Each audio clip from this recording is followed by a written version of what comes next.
Channel बापूजी दशरथ भाई पटेल में है, एपिसोड नंबर 919 में। तो कैसे हैं सब भेद की आत्माएं, श्रेष्ठ आत्माएं, जागृत आत्माएं? आशा रखता हूं सब बढ़िया होंगे, मस्त होंगे, व्यस्त होंगे।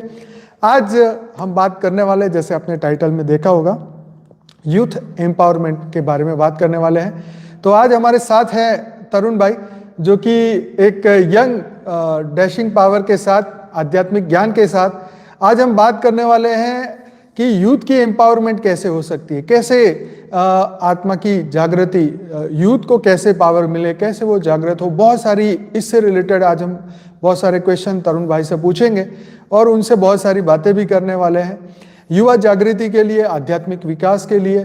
तो आपसे शुरू करते हैं तरुण भाई, बहुत बहुत स्वागत है आपका।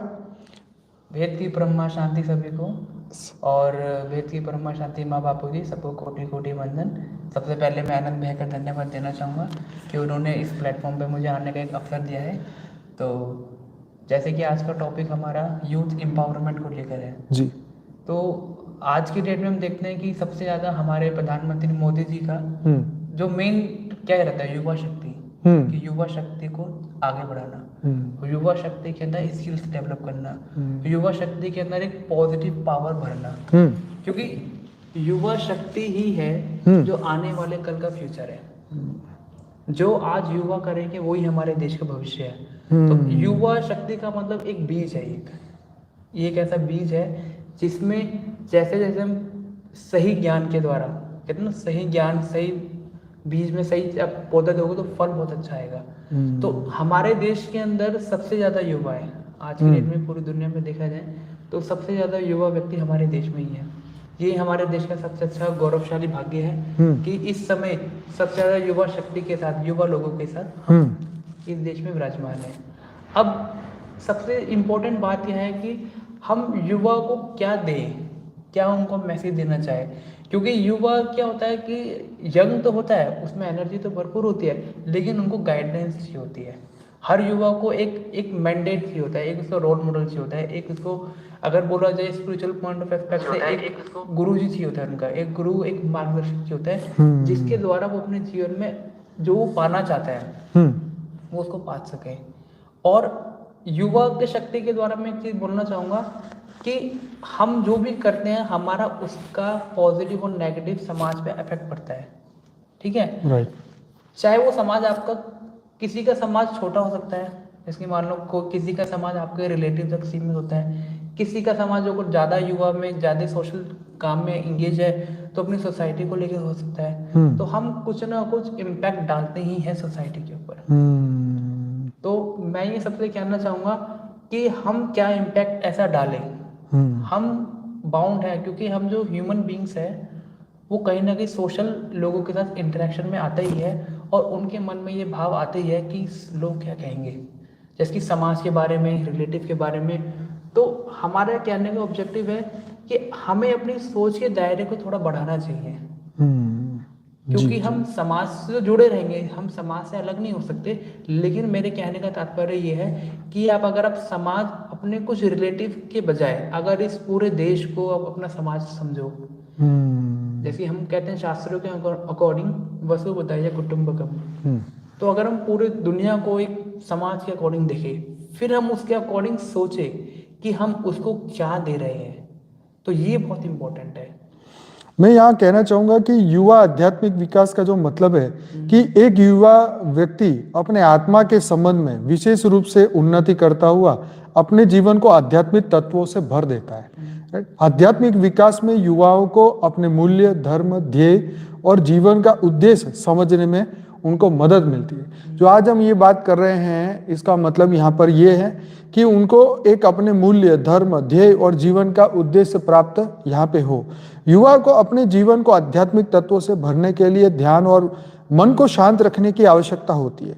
ध्यान के माध्यम से युवाओं को अपने जीवन के महत्वपूर्ण तत्वों पर विचार करने और उन्हें समझने का मौका मिलता है।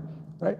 तो ये इम्पोर्टेंट बात है कि हमें इस महत्वपूर्ण जो हमारा जीवन है उसको हम समझे, नहीं तो ये जीवन जो है फेल हो जाएगा। इसके अलावा युवाओं को ध्येय के रूप में आध्यात्मिक लक्ष्य को चुनना चाहिए जो उनके जीवन को अर्थपूर्ण बनाए। आध्यात्मिक विकास के लिए युवाओं को ध्येय की ओर बढ़ते हुए संयम और स्वाध्याय की आवश्यकता होती है। संयम युवाओं को अपनी मनोवृत्ति को नियंत्रण करने में मदद करता है और स्वाध्याय जो है उसको धीरे धीरे वो हैबिट को डेवलप करता है। तो ये मेरा मैसेज था कि भाई जब तक हम इसके ऊपर फोकस नहीं करेंगे तब तक जो है एक यूथ को जो है अपने आध्यात्मिक विकास के लिए जो है वो पीछे रह जाएगा। युवा आध्यात्मिक विकास का मतलब है कि युवा अपने आत्मा के विकास के लिए प्रयत्न करते हैं जो उन्हें सकारात्मक और संतुलन बनाता है। यह उनके मन, शरीर और आत्मा के बीच संतुलन बनाने में मदद करता है जो उन्हें जीवन की यात्रा में सफल बनाता है। तो अब आपसे हम इससे रिलेटेड ही बात करने वाले हैं कि आप इससे रिलेटेड कुछ बात बताइए, फिर मैं क्वेश्चन आपसे पूछूंगा। जी, मैं सबको मैसेज देना चाहता हूँ कि अध्यात्मिक क्या है कि एक आर्ट ऑफ लिविंग है टाइप से। अध्यात्म हमें सिखाता है कि हमें कैसे जीवन जीना चाहिए, कैसे हमें सात्विक गुणों को धारण करना चाहिए। और अगर हम आध्यात्मिक के मार्ग पे चलते हैं तो हम लौकिक और अलौकिक दोनों जीवन में एक अच्छा बैलेंस रखते हुए एक वेल डिसिप्लिन लाइफ जी सकते हैं। ठीक है, जैसे कि अध्यात्म में बोला गया कि सहन शक्ति, धैर्य की शक्ति। तो ये जो बोला गया है सहन शक्ति, आज की डेट में क्या होता है कि समाज में अगर मान लो कोई आपको कुछ बोल दे और आपने पलट के उसको जवाब नहीं दिया तो कहेंगे कि आपने क्यों नहीं बोला उसको, है ना। तो कहने का मतलब ये है कि लोग कहते हैं तो आप डरपोक थे कि आपने उसको कुछ क्यों नहीं बोला। जैसे एग्जाम्पल के तौर पे मैं बताना चाहूँगा कि जैसे एग्जाम्पल के लिए मान लो हम गाड़ी से कहीं भी जा रहे हैं, है ना, और चलते चलते आप कुछ ऐसे एरिया से निकल गए जहाँ पे बहुत ज़्यादा कंजस्टेड हो या ट्रैफिक हो, और बाई चांस की बात है कि आपकी गाड़ी में स्क्रैच लग गया, लेकिन अगर आप आध्यात्मिक से नहीं जुड़े हो, आपको मालूम नहीं है, आपके अंदर सहन शक्ति के गुण डेवलप नहीं है, तो आप क्या करोगे, आप निकलोगे बाहर, आपका टेम्पर हाई होगा, पता चला आपने उससे लड़ाई कर दी, और लड़ाई करने के बाद पता चले कि जो व्यक्ति जिससे आपने लड़ाई की है वो तो पहले ही मान लो स्मैक लेते हो या वो पहले क्रिमिनल टाइप का व्यक्ति है, तो उसको तो कुछ नहीं लगेगा, वो तो सीधा आपको चाकू उठाएगा, आपको मार देगा। तो उसका तो कुछ नहीं जा रहा। जो अज्ञानी व्यक्ति है उसको तो हैबिट है, उसके लिए कोई नई बात नहीं है आज जेल में जाना ना जाना, लेकिन आपके लिए तो पूरा लाइफ टाइम आपकी स्पॉइल होगी। बिल्कुल, बहुत सही बात है। तो हम कहने का मतलब ये है कि स्पिरिचुअलिटी क्या है, आपके अंदर सात्विक गुण लाती है। प्रैक्टिकल लाइफ में ये आपको बहुत ज़्यादा हेल्प करते हैं, और उन सात्विक गुणों के द्वारा हम अपने जीवन में अच्छे कर्म कर सकते हैं। इसलिए भगवत गीता को पढ़ाया जाता है। बहुत से संस्था जो है हमारी एनजीओ होती हैं या बड़ी बड़ी ऑर्गेनाइजेशन होती है, वो भगवत गीता को पढ़ाती हैं। वो भगवत गीता को स्पिरिचुअलिटी से जोड़ के कहते हैं कि ये आर्ट ऑफ लिविंग है, जैसे उसमें सिखाया गया कि कर्म फल के अकॉर्डिंग कैसे चलना चाहिए। तो हम आध्यात्मिक के द्वारा इन सब गुणों को धारण कर सकते हैं। तो अब जैसे यहाँ पे जब हम युवा होते हैं तो हमें आत्मज्ञान नहीं होता, हमें थियोरी ऑफ कर्म के बारे में नहीं पता होता, हम इनमें बिलीव नहीं रखते कि यार ये तो सिर्फ कहने की बातें हैं, इससे रियल में क्या फ़र्क पड़ता है। पर ये बहुत बड़ी बात है कि फ़र्क पड़ता है, राइट। हम अपने जीवन में जो सोच रहे हैं उसका बहुत फ़र्क पड़ता है, अपने ही जीवन में फ़र्क पड़ता है, और इसको हम नज़रअंदाज करते हैं और हमें लगता है कि यार ठीक है, अगर नहीं भी करेंगे दुनिया कर रही, हमें क्या। पर ये जो हमें क्या वाला जो क्वेश्चन है ना, ये बहुत ही भारी क्वेश्चन है कि ये हम पे जबरदस्त इफेक्ट करता है जी। इससे रिलेटेड आप कुछ कहना चाहेंगे? मैं सभी को कहना चाहता हूँ कि आध्यात्मिक के द्वारा हमें मालूम पड़ता है कि हम जिस दुनिया में रह रहे हैं वो एक धरती लोक है, ठीक है, और धरती लोक में कुछ नियम कायदे कानून है। जिस तरीके से हम किसी कंट्री में रहते हैं, जैसे आप इंडिया में रहते हो तो इंडिया के रूल्स रेगुलेशन होते हैं, आप यूएसए में रहते हो उसके रूल्स रेगुलेशन होते हैं, तो इस धरती लोक के भी कुछ नियम कायदे कानून है जी। अब वो नियम कायदे कानून को आप उसको मानो या ना मानो, प्रकृति को उससे फर्क नहीं पड़ता, लेकिन उन नियम कायदे के अनुसार आपको फल मिलेगा ही मिलेगा, ठीक है। कुछ लोग क्या कहते हैं, उसको जब तक डिनाई करते हैं जब तक उसके ऊपर दुखों का बोझ नहीं आता, लेकिन जब उसके ऊपर दुख का बोझ आ जाता है तो वो सोचने में विवश हो जाता है कि मेरे साथ ऐसा क्यों हो रहा है। तो सबसे इम्पोर्टेंट क्या है कि हमको धरती लोक के नियम समझना चाहिए कि धरती लोक के क्या ऐसे नियम हैं जो हम सबके ऊपर लागू हो रहे हैं। मेरा यहाँ पे एक क्वेश्चन है कि थोड़ा सा अपने बारे में बताइए कि आप क्या काम करते हैं, ताकि लोगों को पता चले कि हम जो युवा की बात कर रहे हैं तो हमारे युवा, आप क्या काम करते हैं, आपका बिजनेस क्या है? हाँ जी। जी। तो मैंने बीटेक कर रखी है, इंजीनियरिंग कर बीटेक रखी है मैकेनिकल इंजीनियरिंग से। जी। मैकेनिकल इंजीनियरिंग करने के बाद मेरी अच्छी शिपिंग कंपनी में जॉब भी लगी थी। और उसके बाद हमारा बिजनेस है ऑटोमोबाइल स्पेयर पार्ट्स का। तो हम ऑटोमोबाइल स्पेयर पार्ट्स को ऑल ओवर इंडिया में डिस्ट्रीब्यूट करते हैं, सप्लाई करते हैं। तो हम क्या है कि मंडे टू सैटरडे मैं ऑफिस जाता हूँ, रेगुलर अपना काम करता हूँ। और संडे के दिन जो मुझे सेवा का अवसर मिलता है आश्रम में आने का, वैसे सेवा करने का, वो करते हैं। तो कहने का मतलब हम रेगुलर वही काम कर रहे हैं जो अदर पीपल कर रहे हैं, लेकिन दोनों में डिफरेंस क्या है? नहीं, आपको यही पूछने वाला था कि अगर आप इस ज्ञान में ना होते, अगर स्पिरिचुअल ना होते, तो इस वक्त आपकी नॉर्मल क्या थिंकिंग हाँ होती? जी, हाँ जी। तो मैं भी जो कार्य कर रहा हूँ वो कार्य कोई और भी कर रहे हैं, ठीक है। तो मेरी लाइफ में और उनकी लाइफ में डिफरेंस क्या है? देखने में जो डिफरेंस आपको लगता है ना कि अगर मान लो मैं वर्किंग कंडीशन में जाऊँ तो वहाँ पे सब लोग, जब भी मैं उनके पास बैठता हूँ, लोगों के पास बैठता हूँ, तो उन लोगों को मेरे द्वारा पॉजिटिव वाइब्रेशन बहुत मिलते हैं। वो कहते हैं कि आपके अंदर जो धैर्य की शक्ति है और आपके अंदर से हमें सच्चाई और ईमानदारी दिखती है, तो उस वजह से मेरे को बहुत ज़्यादा क्या कहते हैं ना, बातों का बल मिलता है या आपकी वैल्यू बढ़ जाती है वहाँ पे, ठीक है। अब उनका जीवन और हमारे जीवन में डिफरेंस क्या है? वो लोग बेशक कुछ भी कर रहे हो, वो दिन रात मेहनत कर रहे हैं, दिन रात हम भी मेहनत कर रहे हैं, ठीक है। लेकिन उनके ऊपर ना एक बोझ सा रहता है, मतलब वो स्ट्रेस के अंदर जीते हैं। उनको एक टाइप का स्ट्रेस होता है कि आगे क्या, आगे क्या। जैसे कि मान लो हम ऑटोमोबाइल पार्ट्स का बिजनेस कर रहे हैं, तो हम डीजल पार्ट्स के पार्ट्स बेचते हैं और आने वाले 5 साल में ईवी आने वाली है, इलेक्ट्रिक आने वाली है। तो उनके मन में ये स्ट्रेस है कि 5 साल बाद क्या होगा। धीरे धीरे मार्केट डाउनफॉल में जा रही है, क्योंकि जैसे जैसे पहले गवर्नमेंट ने डीजल बैन किया, तो आगे जाके पेट्रोल बैन होगा, तो आगे क्या, परिवर्तन है ना, परिवर्तन हो रहा है। तो उनके मन में वो स्ट्रेस रहता है। हाँ, वो मनी अर्जित करते हुए भी सुखी नहीं है वो। हाँ, फ्यूचर को लेके, फ्यूचर को लेके भी सुखी नहीं है और प्रेजेंट में भी सुखी नहीं है वो। उनके मन में हमेशा कल की टेंशन है, कल क्या, आज शाम की टेंशन है। तो मनी तो अर्न कर रहे हैं, मनी तो अर्न कर रहे हैं, लेकिन उसके साथ जो संतुष्टि, सेटिस्फैक्शन वाली जो लाइफ है वो नहीं जी पा रहे हैं। ये एग्जाम्पल मेरे साथ नहीं, बहुत लोगों के साथ होगा जो जॉब करते हैं। आपके दोस्त होंगे हाँ, या आपके सब हाँ जी। जो चर्चा करते हैं मेरे वो जो बताएं। दोस्त हैं या कलीग है, आप किसी को भी देखो, वो वेल सेटल्ड है। मतलब ऐसा होता है कि ना, दूर से देखने में सब अच्छा लगता है। अब दूर से देखने में ऐसे व्यक्ति को देखोगे या उसके बारे में सुनोगे, देखो उसकी मारुति सुजुकी में जॉब लगी हुई है, 65,000 अर्निंग है, सैटरडे संडे छुट्टी है, लड़का बहुत सुखी है। आपको दूर से देखने में ऐसा लगेगा, लेकिन जब उसके क्लोज अप जाओगे, जब उसके पास जाके बात करोगे, तो हम उससे जब उनसे बात करते हैं फेस टू फेस, तो वो मेरे से कहता है, भाई मेरी मजबूरी है कि मेरी शादी हो चुकी है, ठीक है, मेरी मजबूरी है, मेरे पर फैमिली प्रेशर है, वरना मैं कल के कल ही जॉब छोड़ दूँ। मैंने कहा ऐसा क्यों? कहता है देखो, मैं सुबह इतने बजे उठता हूँ और इतने बजे जाता हूँ।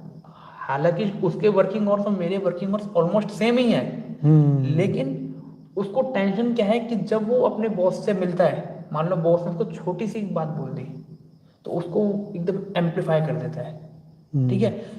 हम कैसे डील करें लोगों से, ठीक है, हमारे अंदर कैसे धैर्य के गुण हो, वो उसके अंदर नहीं हो, ठीक है। मैं ये नहीं कहना चाहता कि अगर आप हम एक सिंपल सा लॉजिक है, आत्मा की जो पावर है ना, आत्मा की पावर के अकॉर्डिंग ही गुण होते हैं। अगर आपकी आत्मा की पावर डाउन हो रही है, तो आपके अंदर सहन शक्ति, जल्दी क्रोध आना या चिड़चिड़ापन, इरिटेशन, ये गुण आ जाते हैं। लेकिन अगर आपकी आत्मा की पावर ज़्यादा है ना, तो आपकी डिसीजन मेकिंग पावर बढ़ जाती है, आपके सोचने समझने की शक्ति बढ़ जाती है, और आप छोटी छोटी बात पे इरिटेट नहीं होते। बिल्कुल सही कहा बड़ी है। समस्या का समाधान आप सेकंडों में कर सकते हो। लेकिन अगर वही आपके पास आत्मा की पावर नहीं है, आध्यात्मिक ज्ञान नहीं है, तो छोटी सी प्रॉब्लम भी बहुत बड़ी हो जाती है।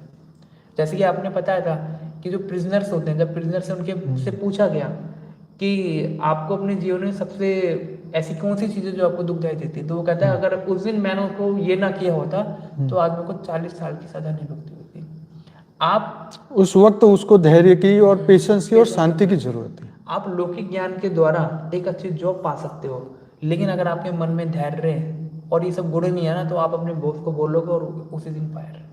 सही बात है। ठीक है, तो ये चीज के लिए आपको, अब आपके मन में शांति कैसे आए, सवाल ये आपके मन में शांति कैसे? युवाओं को शांति नहीं है। आपके मन में शांति तब आएगी जब आपको रियलिटी पता चलेगी, एक्चुअल में सच्चाई क्या है। जब तक आपको सच्चाई नहीं पता तो आपका मन में शांति नहीं हो सकता। नहीं हो सकता। जैसे साइंटिस्ट ने बताया था कि pale blue dot, pale blue dot को जब उन्होंने कुछ 1000 किलोमीटर, आई थिंक कितने किलोमीटर से जब धरती को देखा, तो वे छोटी सी बॉल के बराबर, डॉट के बराबर, आई थिंक 10 करोड़ किलोमीटर हाँ, दूर से या 100 करोड़ से, आई डोंट है नो। ना, तो एक छोटी सी एक उनको पेल ब्लू डॉट दिख रही थी। हाँ, तो उसमें बोलते हैं कि देखो हम इंसान इस छोटी सी धरती पे, जो कि यूनिवर्स में कहीं एग्जिस्ट नहीं करती, एक सोए की नोक के बराबर है, नोक के इतनी बराबर है, छोटी एक सी। कण के बराबर है, उसके अंदर हम जी रहे हैं। और उसके अंदर जीने के बाद भी आप उसके अंदर भी मान लो अपनी उसमें भी सुखी इंडिया आ नहीं है। गया, इंडिया के आने के बाद अपने घर आ गया, हम एक छोटी सी जीवन में जी रहे हैं और उसके अंदर हम टेंशन ले रहे हैं कि हमें ये नहीं मिला, उस चीज की हम टेंशन ले रहे हैं हमें वो नहीं मिला। अगर मिल गया तो इतना नहीं मिला जितना मैं डिजर्व करता हूँ। मतलब आपने जॉब पा ली, ऐसे भी होते हैं लोग, अच्छी खासी जॉब है लेकिन उनको टेंशन इस चीज के मैं इससे ज्यादा डिजर्व करता था लेकिन उनको ये नहीं मिला, है ना। तो जो सेटिस्फेक्शन है ना वो नहीं मिल पाता युवा को, और जब तक आपका दिल और मन सेटिस्फाइड नहीं होगा ना तो तब तक आप अपनी इच्छाओं को कंट्रोल नहीं कर सकते। अच्छा, मैं यहाँ पे ये बात करना चाहता हूँ, बीच में रोक रहा हूँ क्योंकि फैमिली प्रेशर के ऊपर बात करना चाहता हूँ कि भाई फैमिली का प्रेशर को कैसे हैंडल करे युवा। सबसे पहले तो आप ही मान के चलिए हम पूरे जीवन लौकिक ज्ञान लेने में बिताते हैं, ठीक है, तो आप थोड़ा आध्यात्मिक ज्ञान अगर कुछ आधे घंटे 1 घंटे के लिए लिए तो सबसे पहले फैमिली प्रेशर हम तभी डिक्रीज कर सकते हैं ना जब आप खुद ही वो गुणों से भरपूर होंगे। मान लो आपके घर वाले आपको कुछ बोल रहे हैं लेकिन आपके अंदर ही वो गुण है, तो आप उनको कैसे परिवर्तित करोगे? तो सबसे पहले आप स्वयं को परिवर्तित करो। एग्जाम्पल के लिए मैं बताता हूँ कि जैसे कि हमारी सिस्टर ही थी, तो जब ज्ञान नहीं था तो उनको पहले जब हमारे को ज्ञान मिला तो हमारे अंदर धैर्य के जो गुण थे वो डेवलप हुए, सहन शक्ति आई। फिर मान लो जब सिस्टर थी तो वो इतनी धैर्यवानी थी, छोटी छोटी बात पे गुस्सा करना, छोटी सी बात पे उस बात की कोई वैल्यू नहीं लेकिन गुस्सा करना। तो फिर अब उसमें क्या होता है, हम उसके गुस्से पे हम कैसे रिएक्ट करें ये इंपॉर्टेंट होता है। मतलब वो गुस्से पे गुस्सा करेंगे तो बढ़ेगा वो उसके गुस्से पे वो आप गुस्सा करोगे बढ़ेगा, आग में तेल डालने वाली बात। लेकिन अगर आपको ज्ञान होगा ना तो आपको इतनी समझ सकती होगी कि इस आत्मा की पावर बिठाउन है, इसलिए इसका मन ऐसा हो रखा है, इसलिए इसको गुस्से की नहीं, इसको इस चीज की जरूरत है, इसकी मेडिसिन ये नहीं है, इसकी मेडिसिन ये है। तो हमने क्या किया, उसको मेडिसिन देना स्टार्ट कर दिया। मेडिसिन किसका? ज्ञान का, कि आप ये करो, चलो इसको ऐसे सॉल्व आउट करो। जैसे जैसे जैसे जैसे स्पिरिचुअल ज्ञान का जो मेडिसिन है ना वो धीरे धीरे असर करता है। ठीक है ना, होम्योपैथिक दवाई धीरे धीरे असर करती है, लेकिन हम चाहते हैं इंस्टेंट रिजल्ट, तो इंस्टेंट रिजल्ट नहीं आएगा, आप धीरे धीरे करके करोगे तो आपके घर के अंदर परिवर्तन आएगा, आपके वाइब्रेशन बदलेंगे तो सभी परिवार में ना सुख और शांति का माहौल बन जाएगा। और अल्टीमेटली लोगों को सुख और शांति ही चाहिए। मेरे पास ऐसे लोग थे, पहले प्रैक्टिकल एग्जाम्पल बताता हूँ। उन्होंने मेरे से बोला कि तुम क्या शांति शांति करते रहते हो, कुछ शांति वांति कुछ नहीं है, ये सब पैसे ही सब कुछ होता है। मैंने कहा ठीक है, मैं उनको कुछ नहीं बोलता था। लेकिन आज जब उनकी जो लाइफ है तो कहते हैं भाई मेरे पूरे घर में सब कुछ है, किसी चीज की कोई कमी नहीं है, बस घर में शांति नहीं है। और शांति ना होने की वजह से वो अपना वेल फर्निश्ड मकान छोड़ के रेंट पे रह रहे हैं। क्या बात करा। तो मैंने कहा दीदी मैं जब आपको बोलता था कि शांति चाहिए, आप देखो शांति की वाली परिस्थिति आपको। अब वो मेरे से ये कहती है भाई कुछ हो या ना हो शांति चाहिए मुझे बस। सच बात है। देखो ये मूल्यों, ये जो हमें, जो अध्यात्म से जो हमें फ्री में मिल रहा है ना, उसकी हमें वैल्यू नहीं पता है ना। जब हमें वैल्यू पता है कि ओहो इतने करोड़ों रुपए खर्च करके भी हम शांति को नहीं पा सके, तो फिर हमें लगता है हमारा जन्म तो फेल हो गया। तो ये जो गुण हमारे भीतर हैं, जो परमात्मा ने हमें इनबिल्ट जो हमें दिए थे, हम उसको समझे ही नहीं। पहली बात ही है। सबसे दुख की बात है कि जेब में बगल में छुरी और गांव में ढिंडोरा, कि भाई मेरे भीतर वो है और मैं ही ना पहचान पाया, मैं ही वो हूं और वो मैं ना जान पाया। तो ये युवाओं के लिए बहुत इंपॉर्टेंट मैसेज है कि तुम अपने अपने भीतर जो गुण है ना उसको डेवलप करो या उसकी महत्वता को समझो, उसके मूल्य को समझो। आज हम जानते हैं कि ये चीजें समझना थोड़ा मुश्किल है, पर हम समझाएंगे तो उनको समझ जरूर आएगी। आपके जो वाइब्रेशन होते हैं ना, हर एक व्यक्ति के अपने वाइब्रेशन होते हैं। तो जब आपके वाइब्रेशन स्ट्रांग होंगे तो जो आपके सामने जो व्यक्ति आएगा ना, तो ऑटोमेटिक उसको शांति का अनुभव होगा ही होगा। आपके वाइब्रेशन के द्वारा उसको फील होगा, शांति की वैल्यू पता चलेगी। वो कहेगा कि आपके पास आने से हमें शांति मिल रही है। जब उसको शांति मिलेगी ना, तो वहाँ उसको समझ में आ जाएगा कि पैसे देना शांति की वैल्यू है। तो वो आपसे पूछेंगे खुद ही कि भाई कुछ बताओ यार, कुछ हम भी कुछ करें। और सबसे इम्पोर्टेंट क्या है, वाइब्रेशन का टॉपिक जो है ये हर एक युवक को समझना चाहिए। हम क्या रिलीज कर रहे हैं वायुमंडल में, क्योंकि जब हम छोटे थे या अभी भी बहुत से लोग, जब तक मैं स्पिरिचुअलिटी में नहीं आया तो हम वाइब्रेशन को साइंटिफिक टर्म्स में समझते थे बस। रेजोनेंस, पिच, फ्रीक्वेंसी, डेप्थ, ये अलग वेव्स आती है वो चेक करना पड़ता है, ठीक है, एम्पलीफायर। लेकिन स्पिरिचुअलिटी के अंदर वाइब्रेशन बहुत बिल्कुल अलग टॉपिक है। जैसे कि मान लो स्पिरिचुअलिटी वाइब्रेशन में आप समझ सकते हो कि जब हम किसी प्लांट को हमने पॉजिटिव वाइब्रेशन दिए, पॉजिटिव उसको बोला, तो वो पौधा बहुत अच्छा हो गया। और उसी प्लांट को जब हमने नेगेटिव बोला कि तू बहुत बेकार है, तो ये है, दोनों को पानी एक साथ दिया, लेकिन जब हम उसको नेगेटिव बोला तो वही पौधा मुरझा गया।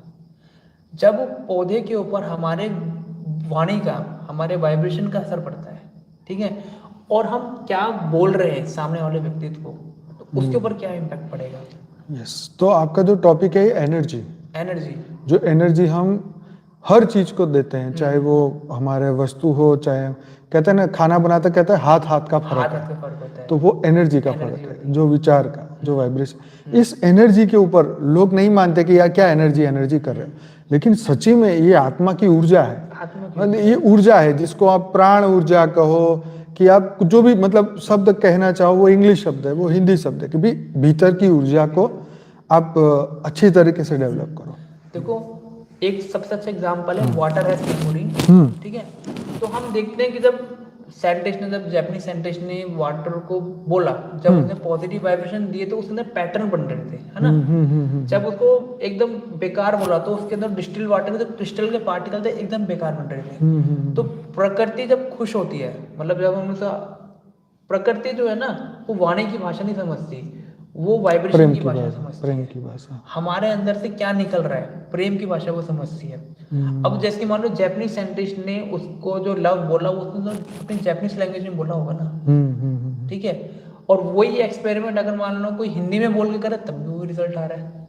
वही एक्सपेरिमेंट, मतलब भाषा अलग हो सकती है पर एनर्जी वही है, एनर्जी वही है। तो इसका मतलब क्या है कि हर एक शब्द एक एनर्जी है, और उस एनर्जी का इम्पैक्ट पड़ता ही पड़ता है। ये आप हम साइंस के माध्यम से जान चुके हैं, चाहे वो पेड़ पौधे पे हो या वाटर के ऊपर हो, उस एनर्जी का इम्पैक्ट पड़ता ही पड़ता है। तो हमें ये चाहिए कि हम क्या एनर्जी रिलीज कर रहे हैं, है ना। तो इसलिए बापूजी ने हमको समझाया परम शांति। परम शांति मतलब एक पॉजिटिव एनर्जी है जिसके द्वारा हम कुछ रेडिएट कर रहे हैं बाहर, ठीक है। अब आज तक हमने जब छोटे थे बड़े लगे तो हमने लड़ाई झगड़ा सब सीखा ही है, लेकिन वो एनर्जी जब नेगेटिव एनर्जी वायुमंडल में डाल रहे हैं तो इसका इम्पैक्ट नेगेटिव ऑटोमेटिक आपके ऊपर भी पड़ेगा, वायुमंडल में ही पड़ेगा। हमें क्या करना है, पॉजिटिव एनर्जी लेके परम शांति के वाइब्रेशन को स्प्रेड करना है, जिससे लोगों के अंदर बैठे बैठे ही परम शांति उनको मिल जाए। अब जब कोई भी यूथ है, जो युवा है, जब वो प्रेशर फील करता है कोई भी बात को लेके कि समाज मेरे बारे में क्या कहेगा, उसके लिए आप क्या अपने आप को समझाएंगे कि भाई समाज को कैसे हैंडल करें। जैसे मान लो कोई मेरे से कहता है कि देखो मैं समाज को कैसे फियर करूं, मैं फेस ऑफ करूं मैं, क्योंकि लोग जैसे बोलते हैं ना, ये तो इसकी तो शादी भी नहीं हुई, तो फटकता रहता है, पढ़ता नहीं है, या वॉट एवर। तो ये जो बातें हैं उसको कैसे हैंडल करें समाज की बातें को ना हैंडल करने के लिए हम सबसे पहले अपना आत्मबल बढ़ाना पड़ेगा, ठीक है।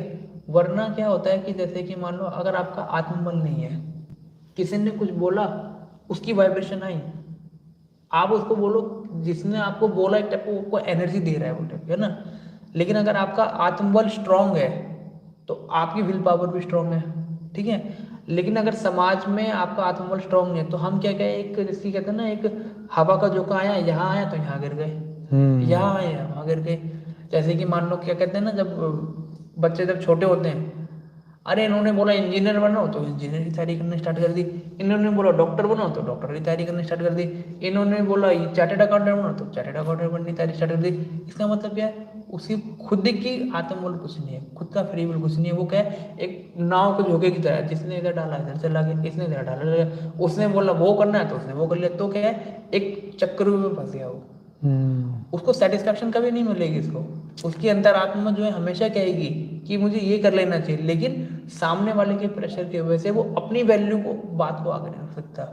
तो उस चीज, अब उसमें आत्मबल कैसे आए?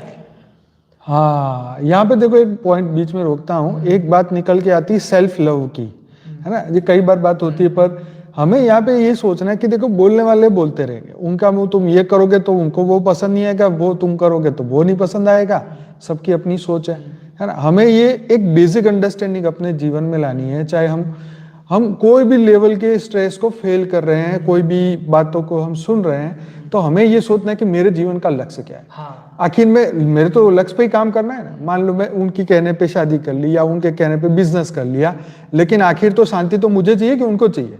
उनकी शांति वो संभाले, हमें तो अपनी संभालनी है। देखो हर किसी को ना सबसे पहले तो ये सोचना चाहिए कि जिन रिश्तेदारों के बारे में आप आज परेशान हो रहे हो ना, तो सबसे पहले सोचो आपके पिछले जन्म में जो माता पिता थे ना, वो कहाँ है। हाँ, ये स्ट्रेस को संभालने का बहुत अच्छा एग्जाम्पल। आप अपने पिछले जन्म के माता पिता के बारे में सोचो वो कहाँ है इस समय। एग्जैक्टली। ये तो सबको पता है, रीबर्थ हुआ है मेरा। हाँ, तो पिछले जन्म के माता पिता की टेंशन लो ना। तब तुम उनकी टेंशन ले रहे हो तो उनकी भी टेंशन ले लो। तो जब आपके पिछले जन्म के माता पिता आज की डेट में कोई वैल्यू ही नहीं रखते, ठीक है, या पिछले जन्म में जो भी जो आज वैल्यू नहीं रखते, तो आप इतना नहीं, दूसरे लोगों का क्या है सोचने का, नहीं सब ये अपने कहते ना, एक बार दो बार तीन बार बोल लेंगे सब शांति हो जाएगा, क्योंकि सबको पता है ये करना है, इसने अपनी मन की है, तो एक बार दो बार बोल लेंगे सब शांत है। और होता क्या है ना कि हम ही चीजों को पकड़ते हैं। मान लो किसी ने आपको बात बोली, अगर आप उसको पकड़ोगे तब वो बात है, सच बात है। Reaction is a very important. अगर आपने उसी बात को पकड़ा ही नहीं तो कोई बात ही नहीं। हाँ, वही भगवान बुद्ध के मुंह पे थूक के चला गया, तो उसने सोचा कि उसका मन कर गया भाई, मेरे को कोई फर्क नहीं पड़ा। तो मेन बात क्या है कि आप उसकी बात को पकड़ते हो या नहीं पकड़ते हो। अगर आप उसकी बात को पकड़ोगे, उसके बारे में मनन चिंतन करोगे, तो उसकी वैल्यू बढ़ जाएगी। आप उसकी बात को मत पकड़ो, उस पर मनन चिंतन ही मत करो, तो क्या हुआ, उस बात की कोई वैल्यू नहीं।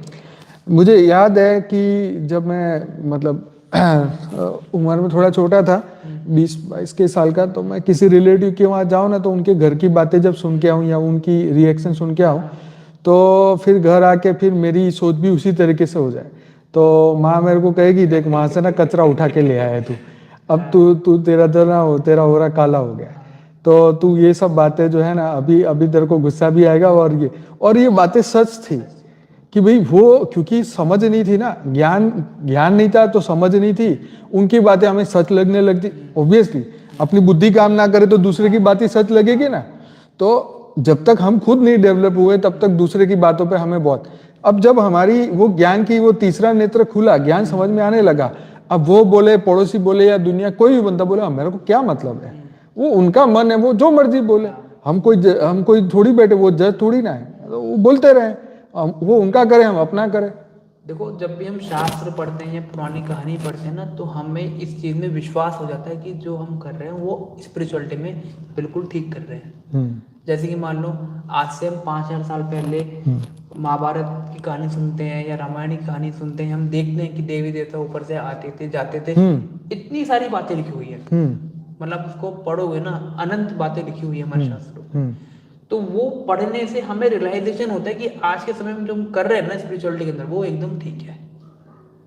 तो कभी कभार क्या होता है, कोई एग्जांपल देख के समझाइए। किसी को डाउट होता है कि यार तुम कर रहे हो ये स्पिरिचुअलिटी के अंदर कर रहे हो, क्या ये सही भी है ये? अच्छा, हाँ, है ना, ओके।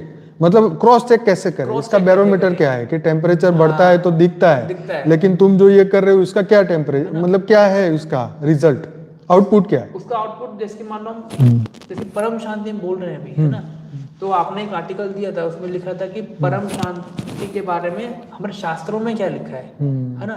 तो उसमें क्या लिखा था कि वो आत्मा जो सारे गुणों से परे हो जाती है, जिसके अंदर कोई भी गुण नहीं होता, जो भावों से परे हो जाते हैं, सुख दुख से जो परे हो जाते हैं, वो उस परमानंद स्टेज को प्राप्त कर लेते हैं और उसके बाद परम शांति को प्राप्त करते हैं। सच बात। ठीक है, तो ये बात हमारे शास्त्रों में परम शांति लिखी है। और कब लिखी थी बात, ये कितने सालों पुरानी बात लिखी है। तो उसका मतलब उस टाइम के मनुष्य ने उस चीज को भोगा, उस चीज को प्राप्त किया, तब जाकर उसने लिखा। आज हम उसी परम शांति की बात करते हैं, तो ये एक टाइप का हमारा प्रूफ है। हम ये कहते हैं कि लाइट बॉडी में कन्वर्ट होने का, तो पहले के टाइम पे भी जो देवता थे ऊपर से नीचे आते थे, नीचे से ऊपर चले जाते थे। ठीक है, तो ये कोई नई बात नहीं है। जो परम शांति या जो स्पिरिचुअलिटी में बात लिखी है वो नई बात नहीं है, ये सब हो चुका है, बहुत एंशियंट है, ये एंशियंट है। तो बस हम उस एंशियंट चीज को क्या कहते हैं ना, बैक टू द रूट समझ लो, या आप ये समझ लो कि हम पुरानी टेक्नोलॉजी को रीगेन कर रहे हैं। ये पुरानी टेक्नोलॉजी एक टाइप है, अगर साइंस एस्पेक्ट में देखा जाए, एक पुरानी टेक्नोलॉजी है। तत्वों का कब परिवर्तन होना, इस दुनिया से दूसरी दुनिया में जाना, जैसे हमारे में लिखा है कि इंद्र आते थे, या यहाँ से ब्रह्मपुरी चले जाते थे। ठीक है, तो ये क्या है, एक ओल्ड टेक्नोलॉजी, जब वापस उस टेक्नोलॉजी में जा रहे हैं। ठीक है, तो ये इन सब चीज का प्रमाण मिलता है। तो कभी भी किसी के मन में ऐसा डाउट आएगा अगर कि हम ये जो कर रहे हैं एक्चुअल में स्पिरिचुअलिटी की अस्तित्व है या नहीं है, तो उसके लिए उसको एक बार शास्त्र पढ़ के देखिए, या महाभारत अगर जिसने भी देखी होगी ना, तो उसको नक्की हो जाएगा कि भाई ना बात बिल्कुल बराबर एकदम ठीक है। यहाँ पे एक मजाक की बात भी मुझे याद आ रही है। मैं एक बार ओशो का वीडियो देख रहा था, तो किसी ने ओशो को पूछा कि अपने बारे में बताओ, तो बोले आई एम एंशियंट। तो बोले थोड़ा और स्पेसिफिक हो जाओ, तो कह रहा आई एम वेरी एंशियंट। मैं बहुत पुराना। मतलब कहने का मकसद ये है कि बात, हंसी की बात में सत्य निकल आया कि भाई हमारा अस्तित्व जो है वो आज का नहीं, आजकल की बातें नहीं है। अब क्योंकि युवाओं को तो यही लगता है कि एक ही जीवन मिला हो, जी लो जिंदगी, इस ये जीवन कम ना हो, पता नहीं कैसे कैसे गाने बने।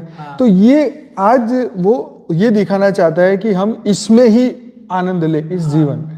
लेकिन ये अगर पुरानी बातें ये देखते हैं तो पता चलता है जिनकी करोड़ों बीवियां थी वो भी सुखी नहीं थे। शास्त्रों में देखो, ना इच्छा खत्म हुई ना कामनाएं खत्म हुई। तो ये वही दिखा रहा है कि अगर आपने आज अगर इच्छा और कामनाएं को कंट्रोल किया तो सुखी हो सकता। ये बात देखो, अगर आप ये सोच के बैठोगे कि हम वासना की तरफ सुख प्राप्त कर सकते हैं, या हम एक एज पर रोक सकते हैं, हमें रोक खुद ही लगानी पड़ती है। ठीक है, हमने पढ़ा है कि मनुष्य सुख और ब्रह्म सुख में जमीन आसमान का अंतर है। ठीक है, अगर कोई मनुष्य सारा सुख भी पाले तो उसके बाद भी ब्रह्म सुख के कंपैरिजन में वो कुछ भी नहीं होता। ठीक है, तो हमें खुद पे कैसे चलना है, कैसे अपने आप को कंट्रोल में चलना है। धरती लोग क्या है ना, बहुत एक टाइप से डेंजरस भी है, ट्रैप है। ठीक है, बहुत डेंजरस भी है। अगर बड़े बड़े देवी देवताओं भी धरती लोग आने से डरते हैं। बिल्कुल सच बात है, उनको डर लगता है भाई धरती पे गए तो फंस जाएंगे। मतलब गोपियां भी ऊपर से जब आई थी, विष्णुपुरी से जब आई थी गोपियां, वो भी धरती लोक में आके फंस गई। तो धरती लोग को इतना सरल नहीं है जितना देखने में लगता है वो। ये एक ऐसा ट्रैप है, ऐसा ट्रैप है, इसमें अगर कर्मों के उसमें फंस गए तो आप जन्म मरण के चक्कर में आते आते आते आते इतनी दुर्गति हो जाती है कि वो ये भी नहीं सोच पाता कि मैं एक आत्मा हूँ। वो आस्तिक से नास्तिक बन जाता है, और उसकी ऐसी दुर्गति होती है, उसका विवरण कहते हैं ना कि फिर आत्मा 84 लाख योनि में चली जाती है। तो ये सब बातें हमारे शास्त्रों में लिखी हुई है, एक प्रमाण है जो। तो उन प्रमाण को देख के स्पिरिचुअलिटी को मजाक ना समझते हुए इसको एक मैंडेटरी चीज समझे हम, कि हमें एटलीस्ट इतना पता होना चाहिए कि हम धरती लोक में हैं, और धरती लोक से छूट के हमें ऊपर की दुनिया में जाना है। अगर इतना भी नक्की हो जाए, और ये तो सबको पता है ये धरती लोक जो है परमानेंट सुख है ही नहीं यहाँ पे, तो इस लोक से हमें ऊपर लोक की यात्रा करनी है। पहले अपना ये फोकस बनाओ, जब तक आप लक्ष्य नहीं डालोगे तब तक आपके अंदर लक्ष्य नहीं आएंगे और वैसे कर्म नहीं होंगे। ठीक है, तो मेन चीज क्या है, अपने लक्ष्य को निर्धारित करना। तो ये है कि भाई देखो, ऊर्जा को रूपांतरित करना, तुम्हारे भीतर जो पावर है, ऊर्जा है, शक्ति है, एनर्जी है, उसको रूपांतरित करना। जो आज के समय में जो युवा स्ट्रेस ले रहे हैं या कोई भी चीज को लेके, वो स्ट्रेस को जो है ना वो अपनी प्योर एनर्जी से खत्म करना, अपनी रियल ऊर्जा जो है अनंत शक्ति उसको जागृत करना और उससे जो है इस स्ट्रेस को, देखो ये नॉर्मल सी सोच से खत्म हो जाता है। मैं आपको एक प्रैक्टिकल एग्जांपल देता हूँ। आज हम किसी व्यक्ति से बहुत गुस्सा है क्योंकि उसने मुझे 5 लोगों के सामने कुछ बात बोल दी, मैं उससे बहुत गुस्सा हूं, लेकिन वही व्यक्ति कल आके मेरे पैर छुए सुबह तो हो गया, क्या हुआ, पूरा गुस्सा खत्म, गुस्सा तो खत्म हो गया, प्यार बढ़ गया, और ऊपर से जो हमने पूरा एक दिन बिगाड़ दिया उसको सोचते सिचुएशन बदलती है तो हमारे सोच बदल जाती है। अब सिचुएशन तुम्हारी सोच बदले, पर अगर तुम ये उस वक्त ये समझ जाओ कि यार बेचारा फंसा होगा, फ्रस्ट्रेशन में होगा, दुखी होगा, आज लोग ट्रैफिक जाम में फंस जाते हैं, जोर जोर से हॉर्न मारते हैं, जल्दी जाने की कोशिश करते हैं, हम सोचते हैं भाई बेचारे को इमरजेंसी होगी, और आजकल ना भी हो तो भी लोग करते हैं, तो ठीक है यार चलो उनको जो भी प्रॉब्लम था तो उसने रिएक्शन दिया, पर मेरा तो प्रॉब्लम नहीं है ना, मैं तो कूल हूं ना, मैं क्यों अपनी कूलनेस जाने दूं? अपने आप को कैसे शांत रखा जाए, ये सबसे ज्यादा इम्पोर्टेंट है। आपको अशांत करने वाले तो सब मिलेंगे, लेकिन आप अपने आप को कैसे शांत रखोगे। और मतलब मैंने प्रैक्टिकल अनुभव किया, जब हमारे अंदर शांति होती है ना तो काम भी बहुत अच्छे होते हैं, और एक खुद में खुशी होती है, परमानेंट चीज होती है ना, हम खुद ही खुद से खुश रहते हैं, सेल्फ लव जिसे कहते हैं, हम खुद ही खुद से प्यार करते हैं। हम जो है जब अपनी वैल्यू समझते हैं कि हम कौन है, अगर हम स्पिरिचुअलिटी के अंदर नहीं आते तो हम लोगों को अपनी वैल्यू नहीं पता रहती। अच्छा, यहीं पर ही रोकूंगा और एक बात और बोलूंगा, मैंने पहले भी की थी, फिर से आज भाई बैठे तो इसलिए फिर से करने का बात कर रहा है कि एक छोटे बच्चे ने अपनी मम्मी को पूछा कि मेरी वैल्यू क्या है, तो उसी मम्मी ने उसको एक हीरा दिया और बोले जा 4-5 लोगों को पूछ के आए हीरे की वैल्यू क्या है। तो किसी ने बोला भाई ये तो 100 रुपए किलो वाला माल है, किसी ने बोला ये तो नकली है, इसकी 5 पैसे की वैल्यू नहीं, किसी ने बोला कि इसकी तो ये तो अमूल्य है। अब ये तीनों चीज आके मम्मी को बोलता है कि देखो 3 लोगों ने ऐसा बोला, अब मेरे को बताओ। तो उसकी माँ ने यही बोला कि बेटा तू अमूल्य है, तू ये समझ ले, ठीक, तू किसी और व्यक्ति की राह मत दे कि वो तुझे कहे और तू बिलीव करे, बेटर ये है कि मैं तुझे बता दूं। और यही चीज हमारे शास्त्रों में भी मिलती है ना कि ब्रह्म ज्ञान दे दिया बचपन में ही, माँ ने, मदालसा ने अपने बच्चों को ब्रह्म ज्ञान दे दिया। तो अगर हम अपनी मूल्य समझ ले तो हम अपने बच्चों को भी वो मूल्य समझा सकते हैं कि तुम कौन हो, राइट। तो ये अगर चीज हमें नहीं पता तो हम लोगों को पूछे अच्छा मैं कैसा हूं, अच्छा आपके मेरा क्या ख्याल है, मेरे बारे में आपका क्या ख्याल है। अरे तेरा ख्याल, वो उसका ख्याल वो रख, तेरे उसके पास रखेगा, तुझे किसी के ख्याल पूछने की जरूरत ही क्या है। हम जो है वो है। आज वो तुम्हारे को तुम अच्छी नमस्ते करोगे तो वो तुम्हें, तो नहीं करोगे तो तुम्हें दुनिया भर में गाली देता फिरेगा। तो ऐसी चीजों का क्या मतलब है जो परिवर्तनशील है, जो सिचुएशन से बदल जाए, क्या फायदा है। हमारे शास्त्रों में लिखा है ना कि आप ब्रह्म स्वरूप महान आत्मा हो, और बापू जी कहते हैं आप बेहद के बेहद की परम परम परम महान आत्मा हो। ये स्पिरिचुअल व्यक्ति आपको बोल सकता है। क्या हद के मनुष्य जो स्पिरिचुअल नहीं है, क्या आपको कभी ऐसा महान टाइटल देंगे? वही सच्ची बात है ये कि आज देखो नॉर्मल जो नॉर्मल साधु संत होते हैं, तुम तो 84 लाख योनि के जीव हो, तुम्हारी तो मुक्ति नहीं हो सकती, तुम तो फिर से कुत्ते बिल्ली बनोगे, तुम तो ये हो, तुम तो पैर पकड़ो मेरे पैर धोके पियो तब तुम्हारी बुद्धि नहीं आने वाली, ऐसी बात है। और देखो जो जिस लेवल पे होता है वो वही करता है। भगवान अपने बच्चों को ये नहीं बोलता मेरा भक्त बन, तू बोलता है कि तू मेरे ही समान है, तू वो बन। इसीलिए ये भगवान बनने की बात क्यों बताई गई, कई लोग बोलते हैं, ओशो ने भी बोला था कि तुम भगवान बनो, और कई भी आज भी बोलते हैं। बात यह है कि तुम्हारी जो दिव्यता का जो गुण है ना वो उन्हीं की तरह है, उन्हीं की तरह। तो मतलब हम यहाँ किसी को प्रमोट नहीं कर रहे, हम सिर्फ बात कंसेप्ट समझा रहे हैं कि हम अगर अपना मूल्य जान ले तो हमें किसी और से जानने की क्या जरूरत है। जब तुम्हें ही पता है कि मेरा हीरा करोड़ों रुपए का है तो मैं किसी को बार बार क्यों उसका रेट निकलवाने जाऊं, है ना। नहीं तो जितने मुंह उतनी बातें तो होगी, ये तो है। तो हाँ, तो यही होता है कि जीवन में हम ये अपने अंदर के स्ट्रेस को ना हम लोगों से रिलीज करते हैं, हमें ये खत्म करना है। पहली बात ये कि मैं उससे बात करूं तो मेरा स्ट्रेस हल्का, मैं तो इससे मन की बात करूं तो खत्म। क्या इससे होगा स्ट्रेस खत्म, ये बताओ। ये तो एक कहते हैं ना कि मन में बोल दे कि आज से मैं बात करूंगा, मेरा स्ट्रेस रिलीज हो जाएगा। हाँ, ठीक है, चलो एक बार दो बार, लेकिन क्या होता है ना कि रोज एक ही बात करो तो क्या होगा? लॉन्ग रन पे जब आप जाओगे ना, लंबे टाइम पीरियड लंबे पे जाओगे, लंबे बात। जैसे मान लो कई महीने 2 महीने में किसी से बात किया, आपका स्ट्रेस रिलीज हो गया, वो अलग बात है। लेकिन जब लॉन्ग रन पे जाओगे ना, तब आपको पता चलता है, होता क्या है ना कि हर कोई जो आपकी लाइफ में जुड़ता है ना, कुछ कर्म बंधन के साथ जुड़ता है। जैसे कि मान लो अपना एग्जाम्पल बताता हूँ, मेरी किसी से 5 साल पहले जो जिस लेवल की बातचीत थी, आज की डेट में मेरे उसको शायद फोन भी नहीं करता हूँ, मैं उसको महीने 2 महीने जाते हैं, और 5 साल पहले मैं उसको डेली फोन करता था, है ना। तो ये क्या, एक सफर है धरती लोक में, क्या हम सफर कर रहे हैं, एक ट्रेन की गाड़ी के अंदर सफर कर रहे हैं, उसमें क्या है, मुसाफिर आ रहे हैं, मुसाफिर जा रहे हैं, मुसाफिर आ रहे हैं, मुसाफिर जा रहे हैं। जिस व्यक्ति को आज आप अपना सारा दुख दर्द दे रहे हो और अपनी सारी बातें बता रहे हो, या अपना स्ट्रेस रिलीज भी कर रहे हो, ठीक है, उस मोमेंट पे वो रिलीज भी हो रहा है, लेकिन जो गाड़ी का सफर है ना, वो चलता जा रहा है। जब उसका कर्म आएगा किसी और के साथ अटैचमेंट होने का, तो वो कहीं और चला जाएगा, आप उससे लोनली फील करोगे। तो हमें हमेशा परमात्मा को ही सारथी बनाना चाहिए, क्योंकि उसके साथ हमारा जो कर्म बंधन है या जो हमारी अटैचमेंट है, वो अनादि है, अनंत है। तो आप उस सफर के अंदर ट्रैवल करो जिसमें आप परमात्मा को अपना साथी बनाओ। अगर आपको स्ट्रेस रिलीज करना है, तो परमात्मा को याद करते करो, परमात्मा ही सारी बातें शेयर करो। हम किसी मनुष्य पे आत्मनिर्भर नहीं रह सकते इस चीज को, क्योंकि हर किसी का अब होता क्या है ना कि बंदे कहते हैं कि वो बदल गया, वो, लेकिन वो बदला नहीं है, वो उसका साथ आपका कर्मों से उतना ही टाइम पीरियड का था। वो जब उसका समय आया तो उसको कोई और मिल गया, ठीक है? बिल्कुल। उसका कर्म उससे ज्यादा अटैच था, तो आपका डिटैचमेंट ऑटोमेटिक हो गया। जैसे कि एग्जाम्पल के तौर पे आज की डेट में जब हम छोटे थे, तो शायद हमारे स्कूल टाइम पे 5-6 दोस्त होंगे जिनसे उस टाइम पे हमारी इतनी अच्छी बनती थी, शायद हम कभी सोच भी नहीं सकते थे कि फ्यूचर में हम उनसे बात भी नहीं करेंगे। सच बात है ना। कॉलेज में हम जाते हैं तो हमें ऐसा, वही उसके कहने पे हमने बंक कर दी क्लास, उससे कहने पे हमने ये कर दिया, उससे कहने पे अरे पेपर छोड़, तो पढ़ाई नहीं करनी, यहाँ जाना है, उससे कहने पे हम ये सब कर देते थे। लेकिन आज की डेट में उसको हम फोन भी नहीं करते होंगे। सच बात है। आज की डेट में वो कहाँ, ये भी नहीं पता होगा, फोन नंबर भी नहीं होगा। तो परमानेंट नहीं है हमारा किसी के साथ भी संबंध, तो हमारा परमानेंट संबंध सिर्फ परमात्मा के साथ है। बिल्कुल सही है। तो आत्मज्ञान, स्पिरिचुअलिटी हमें बताता है कि आप आत्मा हो और आपका क्रिएटर परमात्मा है।